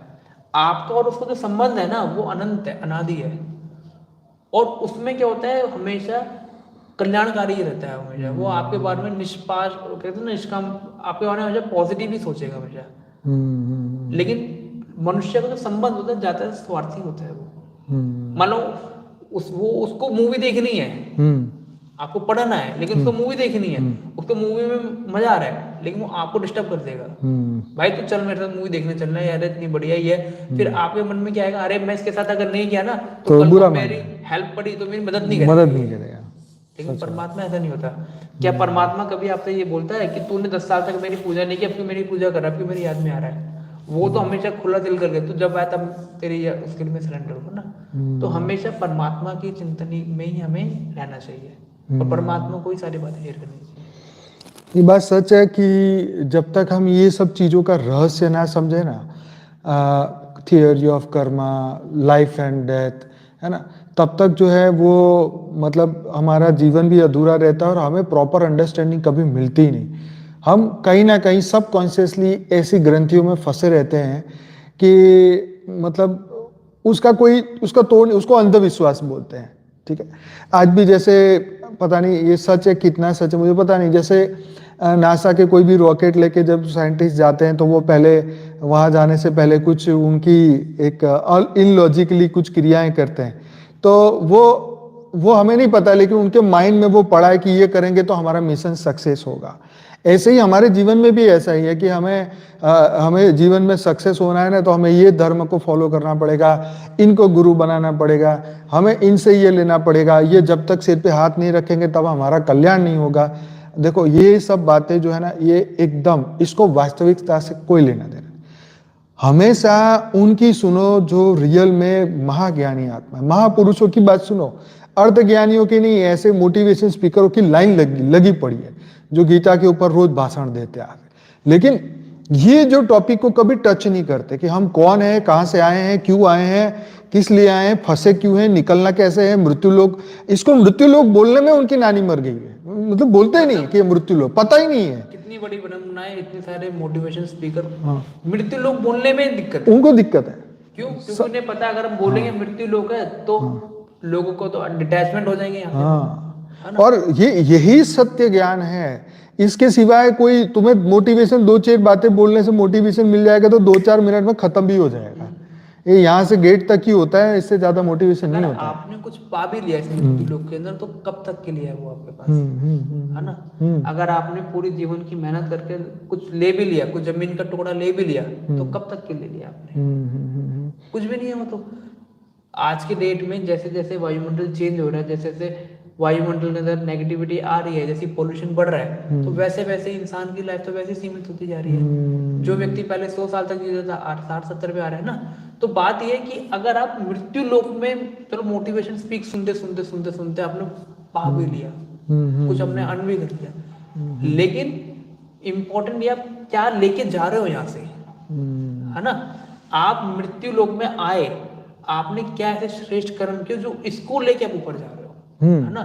तो इम्पोर्टेंट कर्म है, इम्पोर्टेंट एसेट्स नहीं है। ठीक है, एसेट्स रखो। एसेट्स कौन से रखने हैं? श्रेष्ठ कर्म के ही एसेट्स अपने को अपने पास रखने हैं, क्योंकि श्रेष्ठ कर्म के जो एसेट्स है वही आप ऊपर लेके जाओगे और वही अर्निंग आपके काम में आएगी। सच बात। देखो कई बार क्या होता है कि मनुष्य जो है ना अपने अपने अंदर, जैसे मैं एक एग्जांपल देता हूँ जिससे आपको और बात और क्लियर हो, कि एक मेरा दोस्त है तो उसका भतीजा आके उसको उल्टी सुल्टी बातें बोल के चला गया। वो लड़का था 20-22 साल का, और ये मेरा दोस्त है 40-41 मेरी उम्र। तो उसको आके कुछ भी उल्टा सुल्टा बोल के चला गया फैमिली मैटर पे आके, और वो 10 दिन से वो स्ट्रेस में कि एक लड़का आके मेरे को ऐसे कैसे बोल के चला गया, पता नहीं मैं तो इतना अच्छा इंसान हूँ ये। तो इस बात को लेके उसके मन में बड़ी घुटन थी, पर वो मुझे फोन पे कुछ नहीं बोला। लेकिन हुआ ये कि एक दिन हम लोग मिले और मैंने ज्ञान की उसको एक ऐसी तर्क दे दिया, और वो तर्क सुन के उसका मन शांत हो गया। फिर उसके दूसरे दिन उसकी घरवाली के फोन आया कि भैया आपने तो उनको एकदम शांति कर दिया। तो मैंने कहा भाई मैं तो पता ही नहीं क्या बात है। मैंने कहा ऐसा क्या हुआ? तो कह रहे ऐसा ऐसी बात थी, और वो बहुत टेंशन में थे 10 दिन से, और आपके वो मिल के आए ना तब से एकदम फ्री हो गए। तो फिर मैंने उससे फ़ोन भी नहीं किया। उसने बोला आप उनको बताना भी नहीं। मैं कहा चलो ठीक है कि आपने कॉल किया था मत बताना। मैं कहा ओके। पर यहाँ पे ये मैं देखो ये बात यहाँ पे ये समझाना चाहता हूँ कि जिस बात को हम पकड़ के दुखी हो रहे हैं इसकी रियल में कोई वैल्यू नहीं। मैंने उसको एक बात समझाई थी, हम दूसरी टॉपिक पे बात कर रहे थे और उसमें हमें ये बात समझ में, मैंने उसको समझाई कि एक व्यक्ति रोड पे जा रहा था और वो किसी ऐसी व्यक्ति की गाड़ी में था जो चलाने वाला ड्राइवर गुंडा था, ठीक। और वो व्यक्ति ने लिफ्ट ली थी, वो उसमें बैठ गया। अब आगे जाके पुलिस ने पकड़ लिया तो गुंडा तो पकड़ा ही गया, साथ में पीछे बैठने वाला पैसेंजर भी फालतू में फंस गया। अब इसको आप कैसे समझोगे? तो इसको आप समझो कि थियरी ऑफ कर्म से समझोगे। तुम कहो तुम तो बड़े अच्छे हो, पर तुम्हारे साथ बुरा ही क्यों होता है? बुरा होने का कारण है ये कर्म बंधन। तो कर्म बंधन समझ के भूल जाओ, सिंपल। कोई तुम्हें बोल ले, सुना दे, फलाना करे, ढिमकाना है, तो कर्म बंधन समझो, भूलो, आगे बढ़ो। वही तो बोलो ना, धरती लोक के नियम। तो एक ना चार्ट बना लो, धरती लोक में क्या नियम है। पहला नियम है मृत्यु लोक के नियम समझ लो, कर्म बंधन, ठीक है। लाइफ आफ्टर डेथ है, ये कुछ टॉपिक है। धरती लोक के नियम को गांठ बांध के रख लो। फिर ऊपर के लोक की यात्रा, तो ये अगर सब आपके नियम के होंगे तो आप इस धरती लोक को, तो नीचे का स्ट्रेस दिखेगा ही नहीं। धरती लोक का स्ट्रेस आपको कभी स्ट्रेस लगेगा ही नहीं। सच बात। धरती लोक की बातों की वैल्यू कोई आपको लगेगी नहीं। फिर आप कुछ, क्योंकि जब हमको पता ही नहीं होता क्या है, जब इंसान इसी लोक को ही वास्तविकता समझता है, इसी जीवन को ही वास्तविक समझता है, तो उस चीज की वैल्यू बहुत ज्यादा बढ़ जाती है। अगर मैं अज्ञानी हूँ, ठीक है, अगर मैं अपने को बोलूँ, आज मैं ज्ञान की दृष्टि से बोल रहा हूँ, अगर मैं अज्ञानी हूँ और मेरे को कुछ नहीं पता ज्ञान से रिलेटेड, तो मेरे लिए क्या है, ये जीवन ही सब कुछ है। मेरे लिए क्या है, मेरे जो आसपास कलीग हैं या आसपास मेरे रिलेटिव है, वही मेरी लाइफ है, वही मेरी जिंदगी है, ठीक है। और उसमें से अगर किसी ने मेरे को कुछ बोल दिया तो उसका मतलब क्या है, मेरा जीवन ही व्यर्थ हो गया, मेरा जीवन ही बर्बाद हो गया। तो इसलिए लोग जो डिप्रेशन तक आ जाते हैं, इसलिए लोग सुसाइड तक आ जाते हैं। उसने मेरे को ऐसे कैसे छोड़ दिया, है ना, उसने मेरे को कैसे, मैंने उसके साथ इतना अच्छा टाइम निकाल, लेकिन आज की डेट में वो कैसे नहीं है, क्योंकि आपने उस चीज को पकड़ रखा, आपको ज्ञान है नहीं, आपकी नजर में यही सब कुछ है। तो इसलिए ज्ञानी और अज्ञानी में बहुत फर्क है। ज्ञानी के जीवन में और अज्ञानी के जीवन में बहुत फर्क है। दूर से देखने में सब ऐसा लगता है कि सब एक ही कर्म कर रहे हैं, ये भी कर्म कर रहे हैं, ये भी कर्म कर रहे हैं, लेकिन जो मन के अंदर के जो भाव होते हैं ना, वो ज्ञानी और अज्ञानी के बहुत डिफरेंट होते हैं। ज्ञानी व्यक्ति हमेशा खुश रहता है, जैसे कृष्ण जो ज्ञान स्वरूप में थे, वो हमेशा उनकी स्टेज हमेशा अच्छी रहती थी, है ना। और अज्ञान की दृष्टि में अब जैसे दुर्योधन को देख लो, है ना, जो विपक्ष में खड़े थे, वो क्या था, छोटी सी जमीन के टुकड़े की वजह से उसने इतना बड़ा अपने सब पूरे परिवार को खत्म कर दिया। अगर ज्ञान का बीज होता तो उसको क्या जा रहा था, वो कहता है धरती लोक है, धरती लोक में छोटा सा किसी को दे भी थे तो क्या फर्क पड़ रहा है ना। तो आप उसी से एग्जाम्पल को समझ लो, महाभारत के एग्जाम्पल से हम समझ सकते हैं कि ज्ञानी और अज्ञानी में क्या डिफरेंस था। अगर दुर्योधन ज्ञानी होता, कृष्ण ने उनको अपना रूप पर साक्षात्कार करवाया, तब भी उसके अंदर ज्ञान नहीं डेवलप हुआ। अगर ज्ञानी हो तो वो कहता है जाने दो ना, मेरे को क्या क्या फर्क पड़ रहा है, अगर मैं थोड़े में सीमित रह जाऊंगा तो पूरा का पूरा जो विनाश होता ही नहीं, इतनी विनाश लीला ही होती नहीं। तो हम ज्ञान के माध्यम से अपने जीवन को सुधार सकते हैं, हम अपने जीवन में आए हुए कर्म फल को सहज रीति से भोग सकते हैं, हम अपने प्रारब्ध को, जो हमारे प्रारब्ध हमारे पास आने वाले हैं, हम उसको ज्ञान के माध्यम से बदल सकते हैं। जब हमें स्ट्रेस को हैंडल करना नहीं आता ना, जब हमें कोई चीज़ को हैंडल करना नहीं आता तो हम उससे बहुत फ्रस्ट्रेटेड हो जाते हैं। जैसे मुझे याद है कि जब मैं वकालत के टाइम पे ऑफिस में जब जाते थे तो क्लाइंट आते थे, पहले ही बोलते साहिब कहाँ हैं, मतलब बापूजी। वो आते नहीं थे ऑफिस, वो आना छोड़ दिया था, तो वो हमें सुनाते कि वो तो आते नहीं, दिखते नहीं, मिलते नहीं। हम उनको बोलते भाई आपका काम तो चल ही रहा है, लेकिन मैं आके उनका गुस्सा बापूजी पे उतारता कि तुम आते नहीं और लोग हमें सुनाते हैं।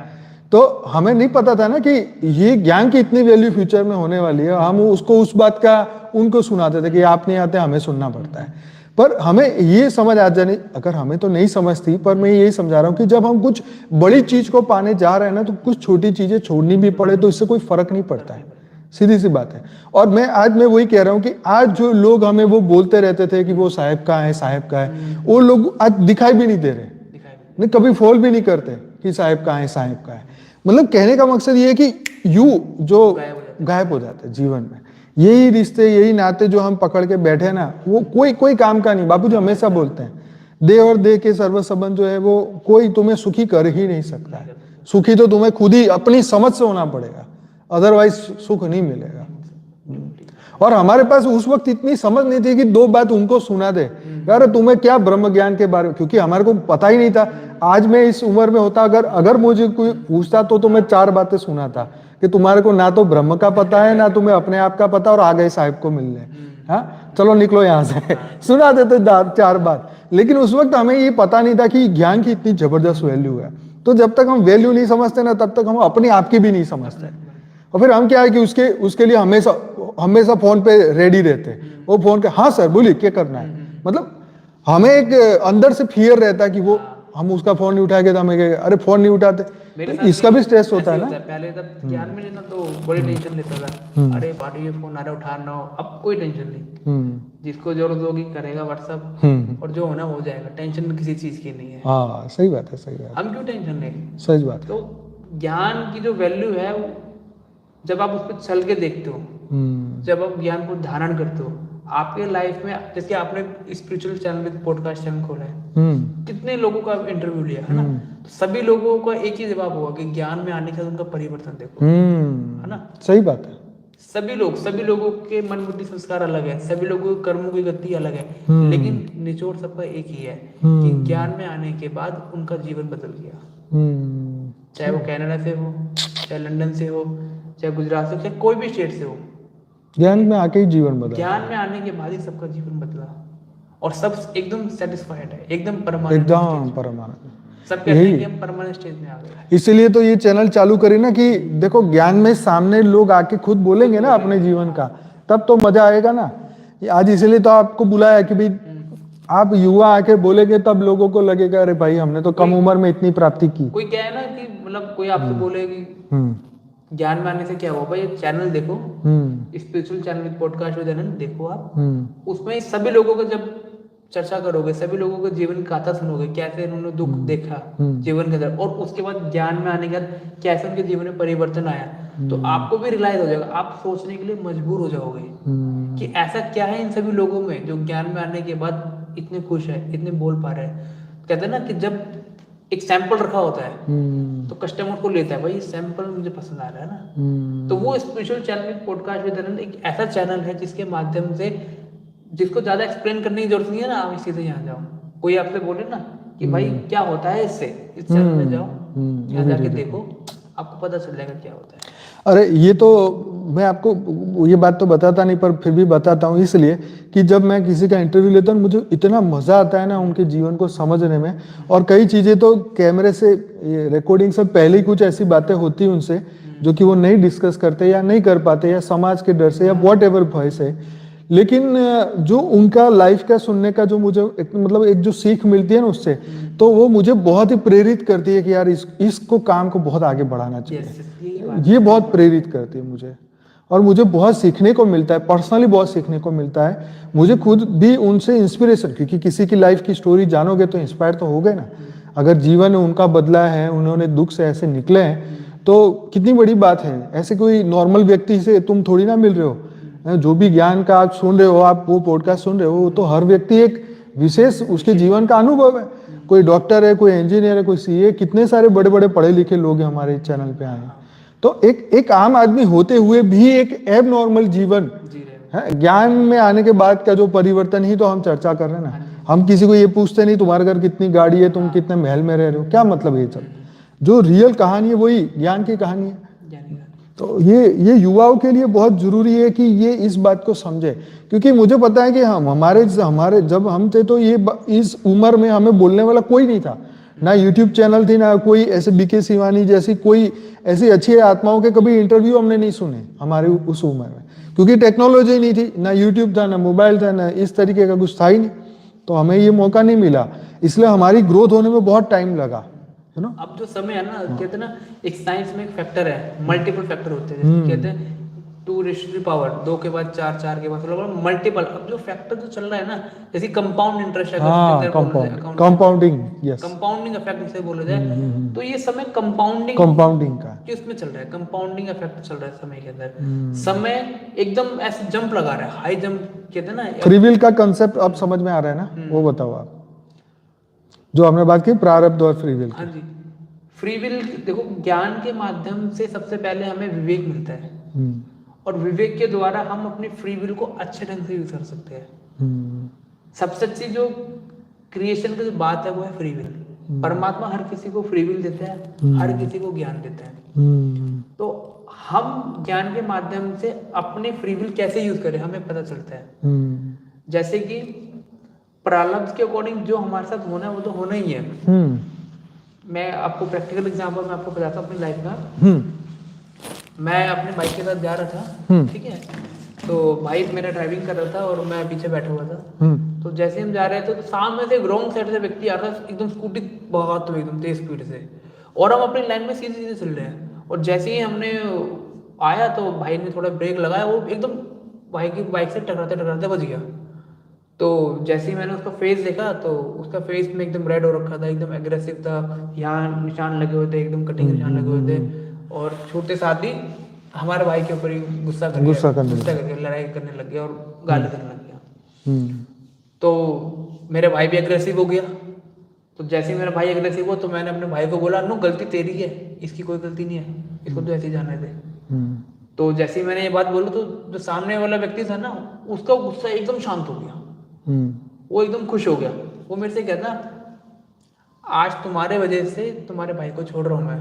तो मेरा जो भाई था मेरे पे एकदम नाराज हो गया, कहता भैया गलती सारी उसकी, तुमने उल्टा मेरे को ही डाल दिया। तो उस समय तो उसको बात मेरी बुरी लगी, ठीक है, लेकिन कुछ टाइम पहले जब वो अपना हम आराम से शॉप में गए तब मैंने उसको समझाया कि आप जिस व्यक्ति से बहस कर रहे हो वो स्मैकिया व्यक्ति है, उनके हाथ में हमेशा चाकू रहता है, ठीक है, और उनको इतनी विवेक शक्ति नहीं है, उनको इतनी बुद्धि नहीं है कि वो क्या कर रहे हैं, उन्हें कुछ नहीं पता।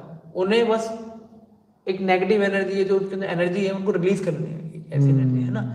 तो उस वक्त अगर मैं ये विवेक नहीं लगाता, अगर मैं ये फ्री विल नहीं करता, तो आप लड़ाई करते, लड़ाई करने के बाद तो हाथापाई होती है, चाकू से आपको मार देता। तो उसका कुछ नहीं जा रहा था। तो कहने का मतलब ये है कि हम ज्ञान के माध्यम से जजमेंट पावर हमारे पास आती है, हम आत्मा को जज करने की कैपेसिटी रखते हैं, हमें इतनी जजमेंट पावर आ जाती है कि सामने वाली जो आत्मा है ना वो किस कैटेगरी की है। अब आप कैसे कैटेगरी जज करोगे? उसके व्यवहार से। उसका व्यवहार कैसा है, उसका व्यवहार ही आपको उसकी कैटेगरी बता देगा। तो हम फ्री विल ये ज्ञान के माध्यम से आत्मा की कैटेगरी जज कर सकते हैं और उस कैटेगरी के अकॉर्डिंग उसको मेडिसिन दे सकते हैं। जब आपको पता है कि सामने वाला व्यक्ति इस कैटेगरी का है, अगर मान लो वो सभ्य व्यक्ति होता उस व्यक्ति उस टाइम मूवमेंट में, अगर वो व्यक्ति सभ्य खुद ही सॉरी बोलता तो खुद ही सॉरी बोलता अपने आप। सच बात है, ठीक है, अपने आप पे शर्मिंदा होता। या अगर नॉर्मल व्यक्ति भी होता तो मैं नॉर्मल उसको बोल सकता था कि भाई तो तेरी गलती है, इस समय तो ऐसा क्यों आ रहा है। लेकिन जब हमने जज किया उसको कि उसकी आत्मा के औरों को देखा, क्योंकि जब हम आत्मा में जब बल आता है तो हम औरों के माध्यम से भी उसका वाइब्रेशन पकड़ लेते हैं। बहुत सही बात है, ये बहुत सही बात है। हम औरों के थ्रू उसका वाइब्रेशन पिक कर लेते हैं कि इसका वाइब्रेशन से जो एनर्जी रिलीज हो रही है वो किस टाइप की एनर्जी हमें पता चल गई, तो हम उसके अकॉर्डिंग उसे मेडिसिन दे सकते हैं। लेकिन वही अगर अज्ञानी व्यक्ति हो जिसके अंदर आत्मबल की शक्ति ना हो तो वो इन सब चीजों को नहीं समझेगा, वो तो सीधा वो आएगा और करेगा और उसी दिन पता चलेगा कि भाई सब हॉस्पिटलाइज है। तो हम इसलिए कहता हूँ ज्ञान में चलो, ज्ञान में चलने से हमारा विवेक जागृत होगा, फ्री विल की शक्ति आएगी और हमें खुद ही अपने जीवन को, क्योंकि लौकिक जीवन सबको जीना ही है ना, हम अपने लौकिक जीवन को कैसे अच्छे तरीके से जी सके हमें पता चलता है। मतलब आध्यात्मिक बने बिना, आध्यात्मिक नॉलेज को प्राप्त किए बिना आप अपने अंदर ही फर्क नहीं कर सकते। बराबर है ना। श्री कृष्ण ने क्या बोल रहा था, अज्ञानी व्यक्ति को तो पता ही नहीं होता कि जो कर्म कर रहा है उसको क्या मिलने वाला है ना। सुख और दुख में अंतर ही नहीं कर सकता, कभी वो अंतर ही नहीं कर सकता वो। तो सुखी कैसे होगा? ज्ञानी व्यक्ति ही है जो सुख और दुख में अंतर कर सकता है, अज्ञानी व्यक्ति इसमें भी अंतर नहीं कर सकता। जो व्यक्ति अज्ञानी व्यक्ति सुख और दुख में अंतर नहीं कर सकता तो वो क्या समाज का कल्याण करेगा, वो कभी कर ही नहीं सकता समाज का कल्याण। तो ये बिल्कुल सच है कि जब तक हम अध्यात्म में चलेंगे नहीं ना तो तब तक हमारे जो भीतर के जो गुण हैं, जो शक्तियां हैं, राइट, वो डेवलप नहीं होगी। मैं छोटा था ना तो बापूजी हमें बहुत डांटते थे, पढ़ते नहीं हो पढ़ते नहीं हो पढ़ते नहीं हो। तो जब मैं, मजाक की बात है या बोलता हूँ कि मैं 16 साल का था ना, मैं गाड़ी चलाना सीख लिया। तो मैं उस वक्त मन में ऐसा सोचता था, मैंने कभी किसी को बोला नहीं, तो उस वक्त ना ड्राइवर की सैलरी 3000 होती थी गाड़ी में। तो मैं गाड़ी सीख गया ना तो मैं सोचने लगा देख 3000 तो अपना पक्का है। तो जब हमें अपने मूल्य का पता नहीं होता ना तो हम ऐसी छोटी छोटी में अपना मूल्य आंकते हैं कि चलो यार अच्छा हमने तो ये बीकॉम कर लिया तो चपड़ासी की नौकरी तो मिल ही जाएगी, हमने ये कर लिया तो अपना मूल्य ये हो ही जाएगा। तो मतलब ये छोटा, देखिए हमने जब तक हमें ज्ञान नहीं होता तो हम यही कि चलो यार चलो अच्छा थोड़ा दान कर दिया चलो मोक्ष तो मिल ही जाएगा, अरे अच्छे घर में जन्म हो ही जाएगा, अरे अगले जन्म में तो कोई अच्छा ही मिलेगा, हमने तो बुरा किया नहीं। तो मतलब जब तक हमें ये ज्ञान नहीं मिलती ना तो हमें ये समझ नहीं आता। तो ये ज्ञान से हमें धीरे धीरे धीरे समझ आता है, अरे बाप रे हम तो कौन है और हम यहाँ पे क्यों आए हैं, है ना। ये जब समझ में आ जाए ना तो इसके सामने तुम्हारा कोई स्ट्रेस टिक ही नहीं सकता। और आध्यात्मिक बने बिना तो ये होने वाला ही नहीं, कभी नहीं होने वाला है ये, क्योंकि जब तक ये आपके अंदरूनी डर को, आपके भय को, अंदर के जो क्वेश्चन है, जो अंदर का जो संशय है, चाहे वो जीवन के प्रति हो, मृत्यु के प्रति हो, किसी की भी प्रति हो, तो ये नहीं निकलेगा ही नहीं। हमें याद है जब वो बीकेपीबी की जब हमारे शंकर पार्टी से कुछ तू मैं चल रही थी तो उस वक्त भी हमें बहुत सारा टेंशन था, मतलब होता था। उस वक्त हम छोटे थे, बापूजी को और वो लोग बापूजी पे एलिगेशन लगाते थे तो हमें बहुत टेंशन होता था कि बापूजी की हेल्थ इतने भारी थे, वो अगर उनको कुछ हो ना जाए, हमें ये चिंता रहती थी हमेशा। तो ये हमें पता नहीं ना, अज्ञात का भय हमारे को हर एक के ऊपर होता है, हर एक व्यक्ति पे, हर एक बच्चे पे या सबके ऊपर इस तरीके का भय रहता ही है, कोई बोले ना बोले, क्योंकि ये तो जो जानता है उसी को ही पता है ये सब बातें, अपनी बातें बताता नहीं। पर ये भय को खत्म होगा सिर्फ अध्यात्म के पावर से, अपनी ज्ञान की पावर से, अपनी योग की पावर से, और इसके बिना कोई ऑप्शन है ही नहीं, सीधी सी बात है। कोई तंत्र मंत्र से कोई तुम्हारा फियर जा नहीं सकता, ना कोई तंत्र मंत्र से कोई गारंटी, कोई ऐसा कर्म नहीं है कि जाओ तू 10 गाय जाके दान में दे आओ तो तुम कभी दुखी नहीं होगे। कोई ऐसा कर्म है तो बताओ। तुम अपना सर्वस्व त्याग कर दो ना, तो भी दुखी ना होने की कोई गारंटी हो नहीं है।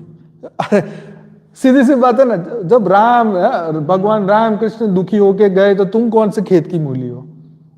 वो तो ये समझना चाहिए कि कर्म का हम जो भी विधियां करते हैं या जो भी छोटा मोटा टोटके करते हैं वो सिर्फ टेम्पररी इलाज है। रियल इलाज तो तुम ब्रह्म स्वरूप बनोगे तभी तुम्हें परम शांति और रियल में शांति मिलेगी, परम शांति मिलेगी। पर ये इसके ऊपर कोई फोर्स नहीं करता कि युवाओं को ये बात समझाएं कि तुम्हारा मूल बात, तुम्हारा मूल सत्य ये है। सबसे बड़ी कहावत है ना कि अगर आप किसी पे शासन करना चाहते हो तो उसको ज्ञानी मत दो।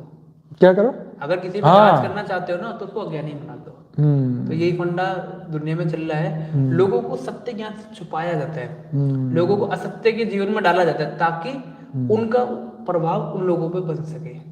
ठीक है, जैसे कि अगर मान लो जैसे नॉर्थ कोरिया का सिंपल से एग्जांपल अब यहाँ लेना चाहे, क्योंकि यहाँ तो कोई हम नॉर्थ कोरिया में नहीं रह रहे तो हम एग्जांपल ले सकते हैं। तो नॉर्थ कोरिया अगर मैं एग्जांपल लूँ तो वहाँ के लोगों को हमेशा जो मीडिया, इनका इंटरनेट अलग है, उनका ओलंपिक अलग होता है, उनकी पूरी दुनिया अलग होती है। इसका मतलब क्या, असत्य कितना बांध दिया उन लोगों को, उनको कुछ देखने की अलाउड नहीं है, उनके यहाँ कोई चैनल नहीं आ सकता, कुछ कोई सत्य नहीं बोल सकते, अपनी किसी से फोन पे बात नहीं कर सकते, किसी को आउटगोइंग कॉल नहीं लग सकता, कोई व्हाट्सएप नहीं, कुछ नहीं।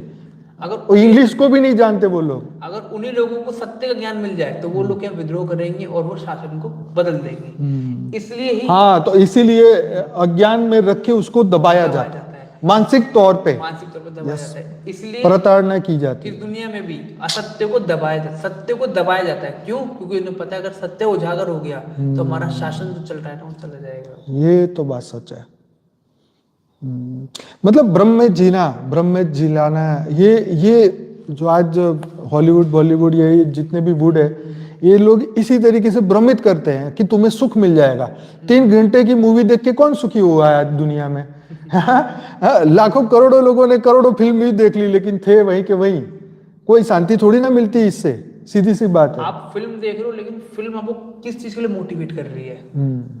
अधिकतर फिल्म जो बनाई जाती है वो तो बस इस एंटरटेनमेंट ना, इस जीवन में कैसे सुख पाया जाए। हाँ ठीक है, या ये जीवन में, इस जीवन किसी मूवी में ये बताया है कि आप जो जीवन जी रहे हो ये कुछ नहीं है, ये मृत्यु लोक है।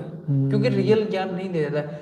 फिल्म एक जस्ट प्रोपागेंडा है, गिनी चुनी कंट्रोल आत्माओं के द्वारा, वो लोगों के द्वारा प्रोपागेंडा है कि लोगों के अंदर भर रही है विचार, अपने विचार थोप रही है। जैसे कि जिंदगी नाम लेके द्वारा एक सिंपल सा गाना है, लेकिन उस एक गाने ने सब में एक विचार डाल दिया। उस एक माध्यम के थ्रू, उस माध्यम से लोगों में विचार आ गया कि भाई हमें तो ये करना तो करना, आगे कुछ नहीं पता, जो जीवन मिल रहा है जी लो। अगर वही पॉजिटिव वे में अगर लेके क्रिएट किया जाता है कि ये मृत्यु लोक है, यहाँ से निकलो ही निकलो, तो क्या होता कि हम पॉजिटिव एनर्जी की वाइब्रेशन क्रिएट करें। लेकिन पॉजिटिव चीज को दबाया जाता है। तो जो नहीं दिखता है, जो सत्य है, वो सत्य की पहचान से हर एक को दूर करने का कार्य कर रहे हैं। और जितने भी साधु संत बेचारे धीरे धीरे सत्य को उजागर करते हैं, लेकिन उनको कोई बात समझता नहीं है, तो फिर भी वो अपना ट्राई तो करते हैं। इसलिए बोला ना, जिस दिन सनातन धर्म जागेगा, जिस दिन आदि सनातन देवी देवता धर्म जागेंगे, वो ऐसी आंधी लाएंगे, ऐसी आंधी लाएंगे, सब मजबूर हो जाएंगे इसमें चलने के लिए। नहीं, मुझे याद है बापूजी से हम पहले जब ज्ञान सुनाते थे तो बापूजी हमें भूत प्रेतों के बारे में बोलते हैं, तो मैंने कहा जो दिखता नहीं है उसकी आप बात करते हो, मेरे को तो इसके बात ही नहीं करनी। तो बापूजी बोलते थे कि जब तक ये टीवी में नहीं आएगा तुम्हें समझ नहीं आएगी बात है, और जब टीवी में आएगा तब तुम्हारी बुद्धि खुलेगी। और वाकई में उसके बाद में ये सब टीवी में, चैनल में, और ये जैसे वो धीरेन्द्र शास्त्री की बात जब आई तो कितनी खुशी हुई कि भाई देखो, जिसको हम हवा समझ रहे हैं, उनके बारे में जो लोग नहीं मानते कि परमात्मा नहीं है, भूत प्रेत नहीं है, या दिव्य आत्माएं नहीं है, या ऐसे देवताएं नहीं है, तो उन लोगों के लिए कितना बड़ा सबक है कि देखो ये आज ये कर रहे हैं। तो ये जब लोगों को सत्य की समझ में आएगी, दुनिया चाहती है कि सत्य ना समझे, पर सत्य जब समझ में आएगा वही मुक्ति की ओर जाएगा, अदरवाइज नहीं जा सकता। हम इस समय जिस समय में जी रहे हैं, we are the luckiest person. सच्ची में बिल्कुल सच है। हम बहुत ज्यादा लकीस्ट पर्सन हैं, बहुत लकी पीपल हैं जो इस वक्त इस समय धरती पर है। और वो भी भेद का ज्ञान आने के बाद, इससे पहले नहीं। इससे पहले तो सब गधे सामानी थे, सब एक ही बात को लेके बस उसमें ही टिके रहते थे। वो नहीं, भेद के ज्ञान को समझने के बाद ही सब समझ में आने लगा ना कि जीवन वर्ल्ड ड्रामा क्या है, हम कौन है, कहाँ से आए, हमारा अस्तित्व क्या है, कब से हम फंसे हैं, कैसे निकलना है, जीवन मुक्ति क्या है, जजमेंट डे पे क्या होगा, हमारी आत्मा को कहाँ गति करनी है, क्या करना है, अंतिम संकल्प क्या होना चाहिए, जीवन का लक्ष्य क्या होना चाहिए। और यही तो चाहिए था जो चाहिए। आज लोगों के इतने पॉडकास्ट सुनते तो हमारे को लगता है कि ये तो हमारा जीवन धन्य हो गया कि ऐसे लोगों इसी दिव्य आत्माएं जागृत हो गई। क्योंकि जब हम किसी के लाइफ में परिवर्तन देखते हैं ना, तो सबसे ज्यादा सेटिस्फेक्शन खुद को ही होता है। हाँ, ये सच है, बिल्कुल सही है। बहुत अच्छा लगता है कि अगर हम हमारे द्वारा या किसी ज्ञान के माध्यम से किसी का जीवन बदलता है, तो सबसे ज्यादा खुशी जैसे आपको वो होगी, हम बिल्कुल होती है कि अरे वाह, जीवन बदल दिया। क्योंकि किसी के जीवन को बदलना कितनी श्रेष्ठ बात है। ये बात सच है कि जब हम लोगों से फोन पे बात करते थे तो जब वो हमें थैंक यू बोलते थे, धन्यवाद करते थे, और मोस्टली ये 3 सालों के अंदर तो हमारा लाइव मेडिटेशन चला, लोग इतने अच्छे मैसेजेस हमें आने लगे हैं। तो मतलब इतना हमें देखो, ज्ञान तो बापूजी का है, योग भी उन्होंने सिखाया, शक्ति भी उन्होंने दी है, पर जो हमें रिप्लाई मिल रहा है ना, हमें ऐसा लगता है कि हमें ये कार्य को 100 गुना और तेज करना चाहिए। क्योंकि ऐसी कई आत्माएं जो है इस वक्त बेचारी धरती लोक पे, मृत्यु लोक में सत्य को ढूंढ रही है। और उस सत्य, मैं ऊपर वाले को हमेशा बोलता हूं कि यार आप जल्दी उन आत्माओं को जगाओ, उनको मतलब हमारा संदेश पहुंचाओ कि भाई ये स्व परिवर्तन करने का समय है, ये समय दुनिया परिवर्तन का समय है। और देखो, जब तक हम ज्ञान नहीं सुनेंगे तब तक हमें ये सच्चाई दिखेगी नहीं बातों में। नहीं तो सब क्या, अरे ये क्या है, तो विनाश होने वाला है, विनाश होने वाला है। अरे भाई, विनाश की बात सुननी है तो हमारे पास बहुत सारी बातें हैं सुनने को, वो भी सुन लो। तो यही होता है कि जागृति लोगों के अंदर जो बदलाव है वो हमें प्रेरित करता है। और अगर हम जागे तो ही हम लोगों को जगा पाएंगे, सीधी सी बात है। अगर इस लाइन में आया और मैंने कुछ प्राप्ति की तो ही मैं कुछ आगे लोगों को जागृत कर पाऊंगा, नहीं तो मेरा जीवन भी फेल होने वाला है और आपका भी होने वाला है, सीधी सी बात है। तो जीवन सार्थक करने का और जीवन को बदलने का यही मौका है, यही फ्री विल की पावर है कि तुम प्रारब्ध के चक्कर में मत पड़ो। प्रारब्ध कुछ नहीं है, प्रारब्ध मिनटों में बदल जाता है, घंटों में बदल जाता है, दिनों में बदल जाता है। जैसे वो परीक्षित का बदल गया, 7 दिन के अंदर एक श्राप मिला और 7 दिन में ध्यान और योग ज्ञान सुना, और देखो पूरा प्रारब्ध को एकदम खत्म करके मोक्ष को प्राप्त कर लिया। तो यही तो सीखने की बात है कि फ्री विल ज्यादा इंपॉर्टेंट है, ज्यादा वैल्यूबल है। आज की सोच, आज की बुद्धि, आज का संकल्प, कल जो आपने सोचा था उससे ज्यादा पावरफुल आप आज हो। हर दिन आप पावरफुल बनते जा रहे हो। इसलिए प्रकृति ने ये नियम बनाया कि जब भी रीबर्थ होता है उसको पिछला सारा डाटा भूल जाता है। हाँ, ताकि तुम कमजोर ना पैदा हो, तुम कमजोर मेमोरी के साथ फिर ना हो, तुम एक नए कर्म कर पाओ, नए फ्री विल को यूज कर पाओ। और भगवान कितने दयालु कि तुम्हें देखो सिस्टम कैसा डाला, नया सिस्टम दे दिया, नया अवसर के साथ अवसर मिला ना, एक आप नया मौके के साथ, नया मौका उसके साथ आओ। तो यही फ्री विल का पावर है कि फ्री विल को जितना हम समझे ना, जितना हम सही डायरेक्शन में यूज कर पाए, वो हमारे जीवन को बदल देगा। हमें इतने लाखों करोड़ों जन्म की जरूरत नहीं, हमें लाखों साल की जरूरत नहीं, हमें हजारों दिन की भी जरूरत नहीं। हमें तो सिर्फ एक ही दिन, एक ही संकल्प, एक ही विचार कि मैं जीवन मुक्त हूं। यही फ्री विल अगर हम स्वीकार कर ले, यस मेरा कल्याण स्वयं मैं कर सकता हूं, और ये परमात्मा ने हमें कहा है, ठीक है। अगर हम ये बात को समझ ले तो बस हमारा हो गया मोक्ष, सिंपल सी बात है। इसके लिए लंबी चौड़ी उसे मेहनत करने की जरूरत नहीं। हाँ, ज्ञान चाहिए, तब आप उसको वैल्यू समझोगे, और वैल्यू समझोगे तभी संकल्प में शक्ति आएगी, ऐसे नहीं आएगी। राधा जनक की कहानी थी ना कि मुझे एक दिन में वो चाहिए, ब्रह्म ज्ञान चाहिए, एक दिन में मोक्ष चाहिए, तो उसने सबसे सिंपल एग्जांपल बताया था उसको। क्या था? तो कहने का मतलब क्या है, फ्री विल के लिए उसमें कॉन्सेप्ट, अभी तो मुझे स्टोरी थोड़ी याद नहीं आ रही, लेकिन राधा जनक से उसने बोला था कि मुझे एक दिन के अंदर इसी समय मुझे ब्रह्म ज्ञान दो।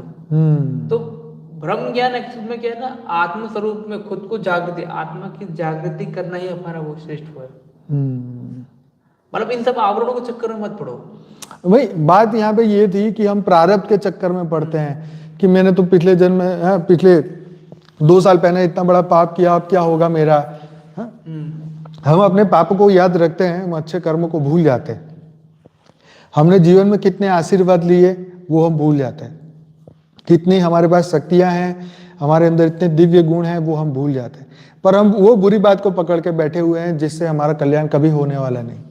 तो अपने आशीर्वादों को, ब्लेसिंग्स को, अपने ज्ञान को, अपने गुण को, इनको याद करो। वो आपकी फ्री विल को बदल सकते हैं। अवगुण तुम्हारी फ्री विल को तो खराब करेंगे, बल्कि तुम अच्छे काम के लिए जा रहे हो तो भी बुरा सोच के ही वापिस आओगे।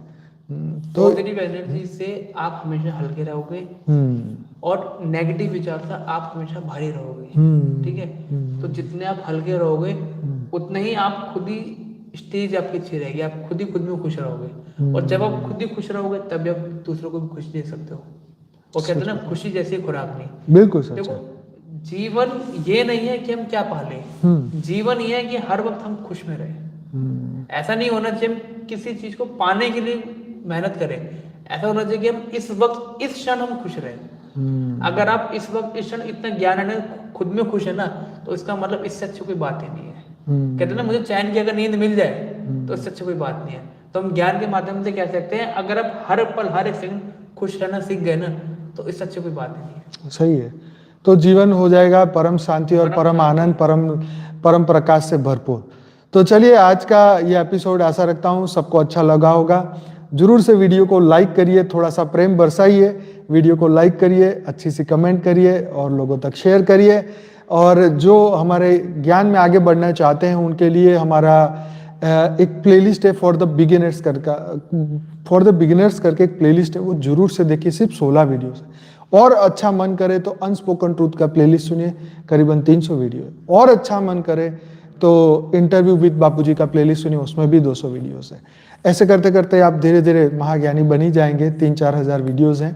और डेली लाइव मेडिटेशन में रात को जरूर जुड़िए 10 से 11। आज हम मिले हैं भाई के साथ। सुबह भी अगर आप जुड़ना चाहते हैं, लाइव मेडिटेशन करना चाहते हैं, तो सुबह 5:30 से 6:30 बजे परम शांति मोटिवेशन एंड मेडिटेशन की हमारी चैनल में आप साक्षी के साथ लाइव मेडिटेशन कर सकते हैं। और हमारे पॉडकास्ट सुनना चाहते हैं तो स्पिरिचुअल पॉडकास्ट विद अनंत की हमारी एक नई यूट्यूब चैनल है, उस पर आप जाइए। इंग्लिश में अगर वीडियो सुनना चाहते हैं तो झील पटेल की चैनल है।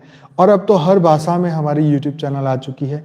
अगर आप आपकी भाषा में वीडियो सुनना चाहते हैं, मान लीजिए मराठी आपकी भाषा है, तो आप लिखिए परम शांति मराठी।